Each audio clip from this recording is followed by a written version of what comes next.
Salut les Newfs, aujourd'hui on se retrouve encore pour une nouvelle vidéo avec un sujet un petit peu plus délicat que d'habitude. Eh bien il s'avère qu'il y a quand même 3 voyages que j'ai détestés, c'était vraiment pas fou. Donc je vais quand même vous raconter le pourquoi. En dehors des voyages bien sûr, il y a comme certaines activités aussi que parfois je n'ai pas spécialement appréciées, notamment le taureau piscine qui était à Camargue où en fait, j'ai juste l'impression que c'est de la violence animale et c'est pas quelque chose que je vais tolérer comme ça. Donc je vais quand même commencer par ma première anecdote. Je devais avoir 20 ans, j'avais mon premier petit studio, j'étais assez fauchée et dans la famille, on me propose de partir en voyage totalement gratuitement et vu mes moyens, je demande vraiment si c'est totalement gratuit. On fait: «Mais oui, t'inquiète pas, tu auras vraiment rien à payer, tu viens avec et c'est tout». Et globalement, j'avais un budget de 600 € par mois pour payer absolument toutes mes factures. En gros, c'était mon salaire vu que j'étais étudiante. Je n'avais vraiment que ça pour vivre, donc payer le loyer, ma bouffe, mon électricité, tout. Donc je pense qu'à l'époque actuelle, ce serait vraiment pas possible et bah, c'était l'opportunité qui se proposait à nous de pouvoir partir avec le papa de mon fils en Espagne avec la famille et on se dit: «Bah, voilà, c'est cool et tout, c'est vraiment génial, c'est très gentil de leur part». Mmh. Tu aussi fait partie de la famille. Oh, je t'aime, ah, mon petit boulet. Je voulais faire partie de la vidéo. Je vais quand même essayer de me reconcentrer malgré que j'ai un lapin qui est en train de me laver. Donc, on part, avec mon ex-compagnon et la famille et bon, bah, au fur et à mesure du trajet, on nous réclame, des petites sommes à gauche, à droite pour le payage, patati patata et en plus, moi qui connais un petit peu les routes et que je suis plutôt douée avec une carte routière, je me dis: «Mais pourquoi est-ce qu'on a pris la départementale à côté?» parce qu'on perdait, 5 minutes, hein, vraiment, 5 minutes, 10 €, bah, moi, c'est pas grave, hein, je perdais 5 minutes, hein, c'est toujours le cas maintenant, donc et on a payé des prix assez onéreux pour l'époque. Du coup, on s'est retrouvés, dans une situation à laquelle on ne s'attendait pas et bon, bah, forcément, ça a été un peu conflictuel. Donc bah, du coup, bah, nous, on se retrouve dans un voyage à devoir payer alors que c'était pas du tout prévu et on a quand même les factures et tout ça en rentrant et le mois qui suit, bah, il faut quand même payer les factures et là, on était au début du mois et on avait encore 3 semaines pour pouvoir, manger et cetera, donc on a pas mal galéré. Donc voilà, on avait payé pas mal de petits trucs inattendus alors que bon, on nous avait clairement dit qu'on payerait pas et puis lors de notre séjour sur place, ben, on avait quand même envie de se faire un seul truc vraiment de voyage. Donc on est partis avec, les vélos et on a été dans la petite ville à côté. Il y avait rien de méchant, ça s'est bien passé et tout. Puis, bon, bah, on s'est fait, enguirlander comme si on était des enfants, mais là, on était des adultes, donc forcément, bah, ça passait un petit peu moins vu qu'on n'avait plus le même âge et c'était plus du tout dans la même optique qu'avant. Donc c'était pas très, très agréable, comme expérience. À un moment donné, on se dit qu'on va se faire un resto, mais les finances ne sont pas folles, donc on fait très attention et cetera. On prend les vélos, mais cette fois, on n'a pas prévenu qu'on avait pris les vélos et ils s'en servaient jamais, hein, qu'on soit clair. Et c'était pas une bonne idée parce qu'en fait, le resto, bah, le dessert qu'on a eu, c'était encore se faire, crier dessus parce qu'on a emprunté des vélos qui ne servent jamais à rien et du coup, ben, j'ai gardé un goût assez amer de ce voyage. Je me suis dit: «Mais plus jamais et tout» et je pense qu'eux ne cherchaient pas à mal faire, ils cherchaient juste à faire leur voyage et bon, avoir un petit peu de participation. Bon, ça avait pas été clair dès le départ et forcément, bah, nous, on s'est un peu retrouvés avec la corde au cou. Donc bon, bah, quand on est rentrés, on a fait attention, on s'en est très bien sortis, mais on s'est dit: «Plus jamais, quoi», c'était pas possible. Après, ce qui est cool suite à ce voyage-là, c'est que bon, on avait vraiment envie de faire un enfant et du coup, on a eu petit Mathieu qui est venu, qui a pointé le bout de son nez assez rapidement dans nos vies et voilà, on était très, très, très contents. Bon, bah, petit Mathieu, il a fait beaucoup, beaucoup de voyages et ça, c'est génial. Je trouve que, c'est un truc que je lui donne que j'apprécie beaucoup et je pense pas que j'irai lui réclamer, ne serait-ce qu'1 € comme ça gratuitement. Non, non, c'est plutôt lui en général qui va se proposer de payer un petit machin, 2 €, 3 € ou quoi et ça me gêne de fou, quoi. Pour moi, c'est plutôt moi en tant qu'aîné qui vais apporter aux plus jeunes que moi quelque chose, surtout quand il s'agit de la famille. Ici, moi, j'ai un lien exceptionnel avec mon fils. Je me dis que si un jour j'ai des neveux, des nièces, ah, je vais être à gâteau, hein, ça c'est clair, c'est pas moi qui vais leur réclamer quoi que ce soit, ce sera plutôt moi qui vais, faire en sorte qu'ils manquent de rien et que ce soit vraiment parfait pour eux, quoi. Donc maintenant, on va passer à la deuxième anecdote. Eh bien, cette anecdote de voyage, ben, vous avez une vidéo dessus, c'est pas compliqué, c'est la Grèce et ce voyage en fait a commencé dès le départ comme il ne fallait pas. Malheureusement, mon ex-compagnon avait quand même fait son voyage, correctement. C'était dans une bonne moyenne pour quelqu'un qui n'a jamais vraiment organisé de voyage. Franchement, ça, j'ai pas trop à dire. Il y a certaines choses que voilà, j'aurais fait différemment, mais ça, c'est tout à chacun, quoi. Donc le truc, c'est qu'on arrive sur place, il y a déjà le chauffeur de bus pour, faire l'aéroport jusqu'à la ville. Il freine, il accélère, il freine, il accélère. Heu, l'estomac, il a pris vraiment, vraiment cher et j'avoue que, ben, voilà, d'entrée de jeu, ça m'a pas mis de bonne humeur non plus, quoi. Donc il y a déjà ça et bon, bah, moi, en tant que chauffeur, je sais qu'il y a des conduites à adapter, surtout dans les bus. Et tu nuges tellement, hein, qu'on dirait qu'il neige dans la pièce. Il y a moi ça, il y a de la neige. C'est de la poudre de perlimpinpin. Non, c'est les poils de Robin. Une fois quitté ce fameux bus, ben, de la gare jusqu'à notre hôtel, on avait un peu de marche et forcément, encore une anecdote de voyage dont on se serait bien passé, c'est qu'il y a une personne, pas d'accord? Ben non, je suis pas d'accord non plus. C'est qu'il y a une personne qui nous a suivis et bah, forcément ça te met un stress, tu es là avec ta valise et tout. C'est pas un moment donc moi mon cerveau il s'est tout de suite mis en alerte totale et là je dis: «C'est bon, on trace, faut qu'on aille vraiment jusqu'à notre logement et en avant». Et moi j'étais vraiment prête à me battre et tout. Je me dis: «Mais waouh, c'est fou, hein». Moi je me mets vraiment dans des états d'esprit de malade parce que, bah, oui, je suis une meuf et des fois je suis seule dans des situations, voilà, on m'a déjà sifflé en rue et ça n'arrive plus trop, hein, je vieillis, hein. Et mais bon, voilà, il y a des situations qui sont inadéquates et je trouve que personne n'aurait à vivre ça. Donc ici, bah, le monsieur, il nous a déjà fait flipper de base. Bon, bah, on arrive à notre hôtel, ça se passe très bien. D'ailleurs, c'était un petit appartement, tout est chouette, tout est beau et tout. On a aussi flippé la nuit parce qu'on a eu un petit copain à toi, un poupousse, qui se baladait sur, notre balcon, donc bah, ça fait quand même du bruit, hein. Je dis: «Il y a quelqu'un et tout», on ouvre le rideau, ça va, il y a personne, puis on se découvre que c'est le chat. Bon voilà, petite frayeur, mais bon, c'est des conneries, mais des fois, voilà, tu te mets dans un move où il y a déjà plusieurs choses négatives, c'est pas évident, hein.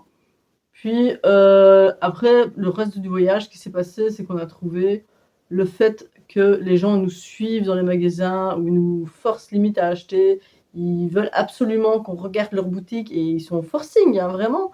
Moi, je me suis sentie agressée et en plus, bon, bah, forcément, à mon oreille, elle comprend aussi, facilement certains mots et je me suis fait insulter. Donc moi je ne cautionne pas du tout ce genre de comportement. Non, je n'irai pas dans ta boutique parce que tu m'insultes absolument pas. Même si j'avoue que dans Athènes, les prix, ils étaient vraiment, très, très, très, très bas, hein. Le porte-clés qu'ici tu le trouves à 10 €, là-bas c'est 1 balle, quoi. Mais bon, c'est pas parce que c'est 1 € plus 1 € plus 1 € que j'ai forcément envie d'acheter. Non, je suis pas dans l'obligation de le faire. Et les gens qui sont à pousser comme ça et qui te suivent dans le magasin, moi, c'est pas quelque chose que je trouve ça confortable. Regardez, j'ai un nouveau pull fait en poil de lapin, spécialement importé de Belgique, hein. Du vin, mon loulou. Tu serais encore capable d'aller lécher le verre. Donc moi, le fait d'avoir des gens comme ça qui te collent au cul dans le magasin, désolée, mais non, moi, c'est pas un truc qui me met à l'aise. J'ai juste l'impression qu'on me force à acheter ou alors qu'on n'a pas confiance et pour qu'on pense que je suis une voleuse. Donc ça m'aide pas et il y a eu une dame qui a vraiment été insultante dans la rue.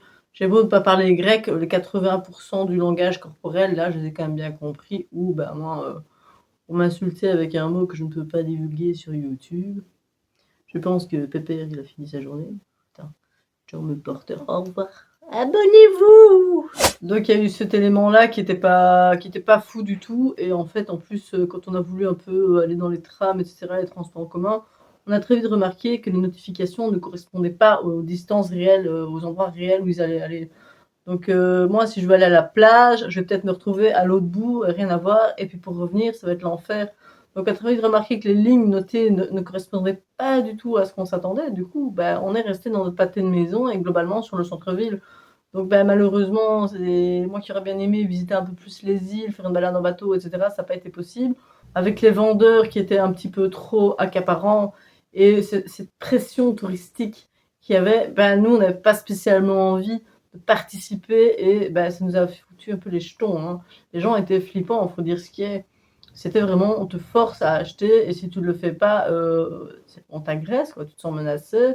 Donc, bah, tu pas l'habitude de ça, donc forcément, tu vas pas forcément bien le prendre. Du coup, tu as plus envie d'être peinard Et ça, c'est pas possible, les gens ne te le donnent pas. Aussi, ce qui s'est passé pendant ce voyage-là, c'est que moi, je voulais faire au moins une fois une journée off, parce que juste avant, je revenais du Canada, donc j'ai quand même un décalage horaire. En plus, donc ça c'est ma faute, hein, mais bon, j'ai pris mes congés vraiment fin de l'année, et c'était les derniers congés qui me restaient. Donc j'ai tout pris d'un coup. Je suis rentrée, j'ai fait dodo, je suis repartie. Niveau motivation voyage, sur ces 2 semaines-là, j'étais open, hein, c'était génial. Je revenais du Canada, j'allais en Grèce, donc forcément il y avait des décalages de température, des décalages horaires, il y avait plein de décalages, c'était vraiment l'enfer. Donc aussi, c'est vrai que psychologiquement, je sais pas si c'était la meilleure idée que j'ai eue, hein, qu'on soit clair. Donc bon. Et comme moi, je voulais absolument faire une journée off et qu'on n'était pas spécialement d'accord, évidemment, ça a créé des conflits. Mais bon, il m'a quand même laissé tranquille parce qu'à un moment donné, avec les horaires que je faisais, c'était pas possible.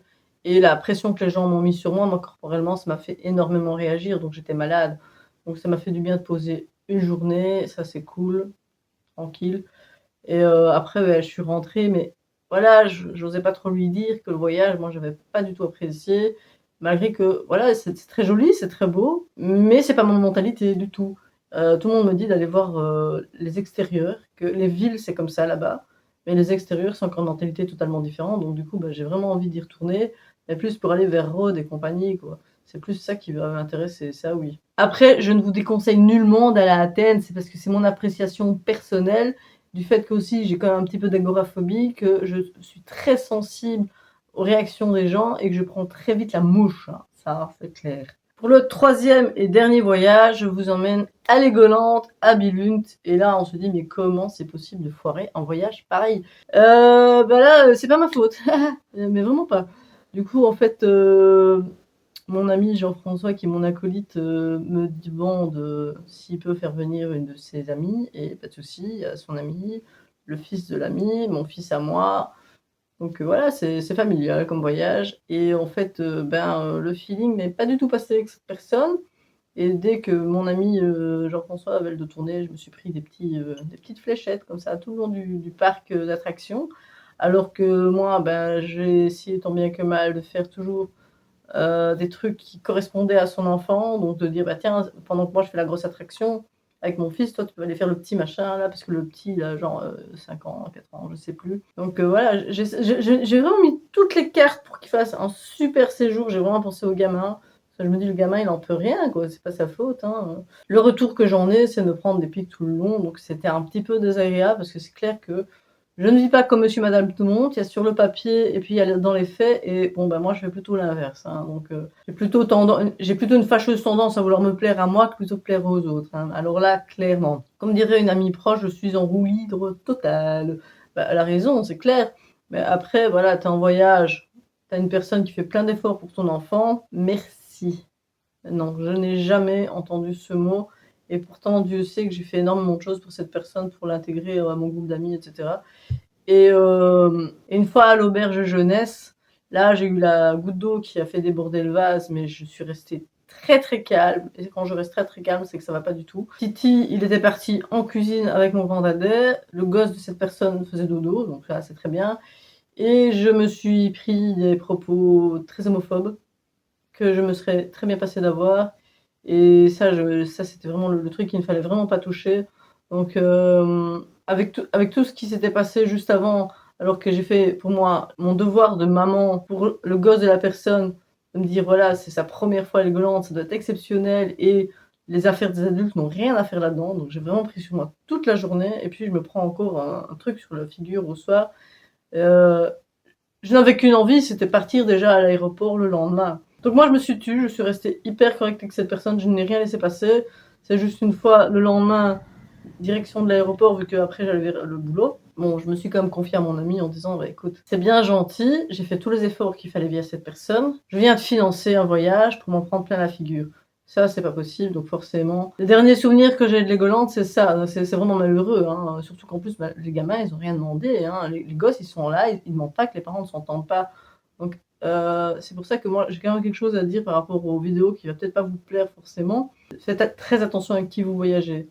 Parce que si vous voyagez avec un groupe de 20 personnes, vous êtes sûr qu'il y en a 2 qui vont pas s'entendre. Plus le groupe est grand, et plus vous avez la probabilité qu'il y en a qui ça va pas coller. Ils ont beau être super sympas, ce que vous voulez, qu'ils s'entendent dans la vie de tous les jours. C'est pas parce que tu t'entends dans la vie de tous les jours que ça va passer en voyage.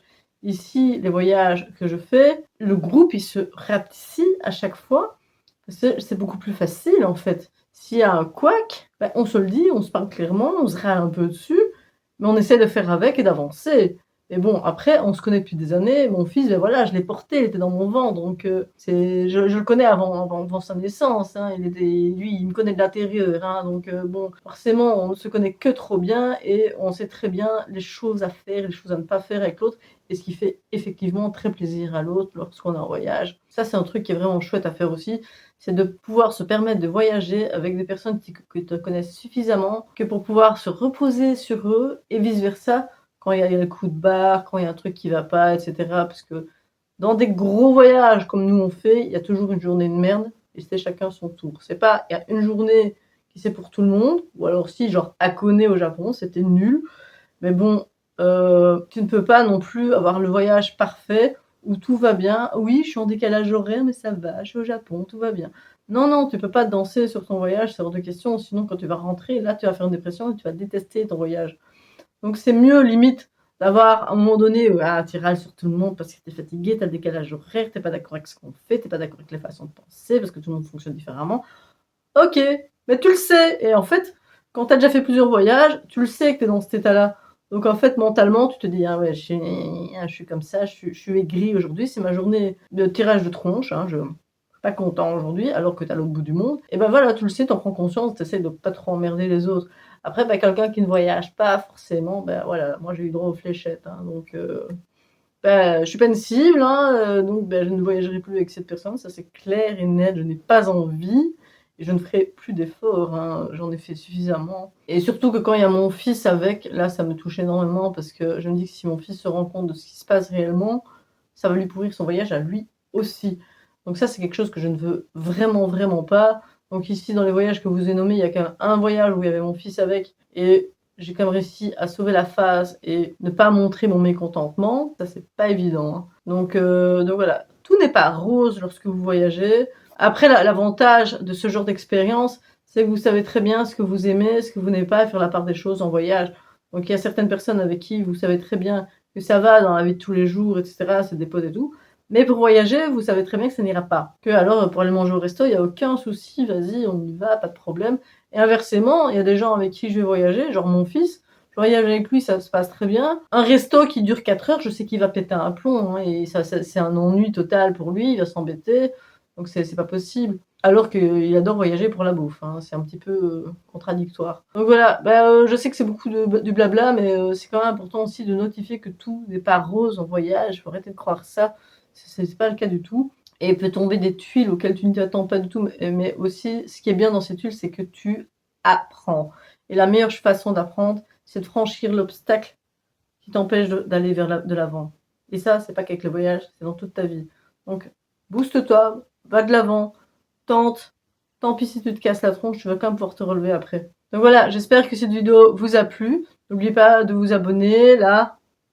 Il y a un truc rouge là qui traîne là. Ouais, ouais, ouais, c'est exactement ça. Donc, push liker, on partage. Le petit commentaire des familles, merci beaucoup. Et sur ce, moi je vous dis salut les gnoufs. N'oubliez pas de rêver. Personne ne le fera à votre place.